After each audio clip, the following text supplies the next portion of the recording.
What's up guys, John Argent here. Today got a Pokemon Black and White 2 Wi-Fi battle. Playing against Cameloxo, yeah, I'm playing Cam. And I'm pretty sure I asked for an early match on Skype. He gladly accepted, which I'm very relieved because with Smogon being an utter bollock pain thing, I've been really struggling to get some battles and I'm just playing the same people over and over again. But I have been getting some really nice battles. And hopefully this one will settle in nicely with those good battles. Well, I'm using a new team based around a Volcarona because I wanted to try it out and I figured why not give it a go. And it's actually decided not to be the main guy in my team. My favourite guy in this team has to be the Espeon, but I'll tell you a bit about that later on. But I've got a Starmie for Rapid Spin, and then I've got the Espeon for Magic Bounce. So this had to not be on the field, but we'll have to see how that goes. I've got a max HP, max attack Landorus and a Twist Scarf Tracky, and then especially defensive draw actually. So yeah, let's just head into the matchup, and this is the portion of the matchup which I like to call failing with John Argent, because I fell miserably against this Gengar. For some reason I just don't play around this situation very good at all. It was really quite stupid of me and it almost set the tone for the entire matchup, which is kind of unfortunate. As he sets up the sub after the Shadow Ball hits my Jirachi, I go for the U-turn. I know it's like 4 times resisted, and I decide, oh, why not go into my Landorus T because that has max attack. Maybe a U-turn will break the sub then, because that makes sense because Gengar isn't the bulkiest thing around. But he goes for a Shadow Ball, does a lot of damage to me with the Life Orb. It's racking up a bit. He probably has Pain Split, so it doesn't really matter. I go for the U-turn. It doesn't break the sub. Like I count it afterwards and it does like 12%. I was like, oh, all the misplays in the world. I should have just stayed there with my Jirachi, gone for the Iron Head, broke the sub, go for another Iron Head and try and kill off the Gengar, because I know for a fact an Iron Head will break the sub. It's stab and neutral instead of unstab and 4 times resisted. So that's what's going to happen here. I go for the Iron Head, break the sub after taking the Shadow Ball really well. I then go for another Iron Head, even though the Heatran was really obvious, but go for it anyway. And this turn I decided to set up my Stealth Rock. So I'm going to switch out here because I don't want to take a Fire Blast or a Flamethrower or Lava Plume depending on what he's running. Go into my Espeon to take the Stealth Rocks like a champ and get up my own Stealth Rocks. That's pretty sweet. Espeon doing some work, stopping them Hazard from getting out. Then I'm going to bat and pass just in case he wanted to switch out himself. And I'm going to go into my Starmie, who is the best to take on its Heat Rank because I can hit it super effectively with my Water type move, I can resist its Fire Blast, and I can Rapid Spin if it decides to set up again.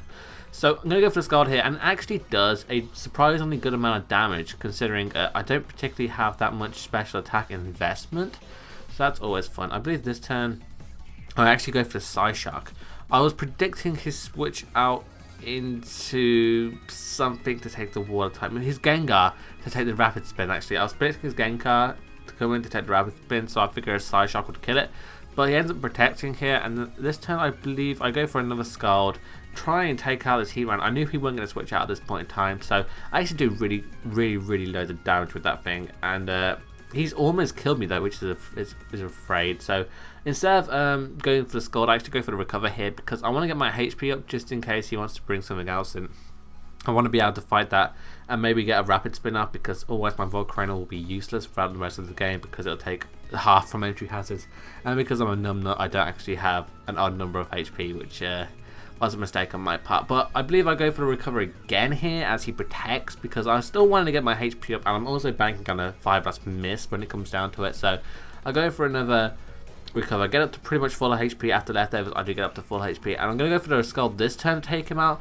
I was contemplating the Rapid Spin, but I assumed to myself, I was like, oh, my Starmie's got some defensive EVs and some HP here and there I think, so I could probably take any sort of hit and go for the Rapid Spin and all the Scald. But in comes Haxorus. I'm like, I'm going to burn this guy because I don't want this to be a threat, but I don't get the burn. He goes for the Outrage straight away, and this guy is a Life Orb Outrage from a Haxorus.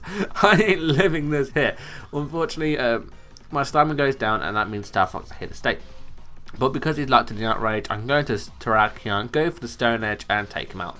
I could have gone for the Rock Slide here, but I really weren't sure if it would kill. I did calculate, and it does a max of 54%, but that's only a max, so I was really unsure if I'd kill or not. So I just go for the Stone Edge, risk the miss, but I end up hitting. He brings in this Gliscor, and I'm like, oh, sacrifice and Landorus time.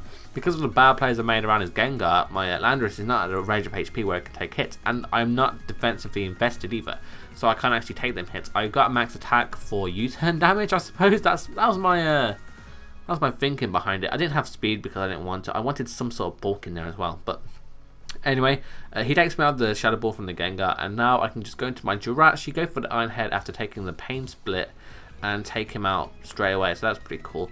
One thing about this battle, right?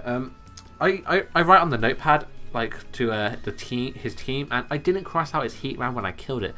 So throughout the entire matchup, I thought his Heat Round was still alive, and it was really scaring me because whenever I get the opportunity to bring in my Espeon again, I want to set up, and because I got Calm Mind. But because that Heat Round's there, I'm like, oh, I really shouldn't do that because he's got this game in the bag at this point.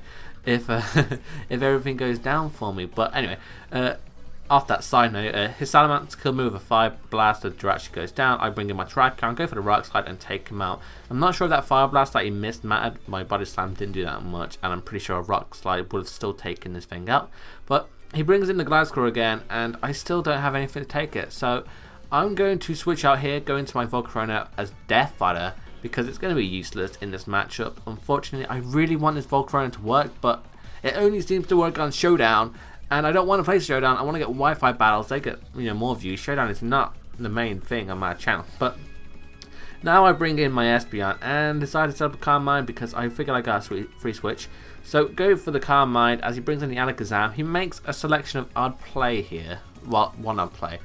So he goes for the Signal Beam, which is all fine and good. It's super effective. It'll do a lot of damage to me. I end up taking the hit relatively well, and I'm able to do half to the Alakazam. And the only reason it does half because I've got 132 EVs in special attack. I have like 130 in defense. That's why I took that Psyshock so well. And then I have 252 in HP. So it's quite an odd EV spread for an Espeon, but it's worked out for me in 2 matches now, which is great. So I take out the Alakazam after he Psyshocks for some reason, which I thought was a bit odd.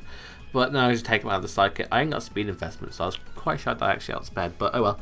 That's going to be the game, guys. If you enjoyed it, leave a like, rating, comment, and subscribe. Check out my opponent. His link will be in the description. I've been John Origins, and I'm out. So, peace.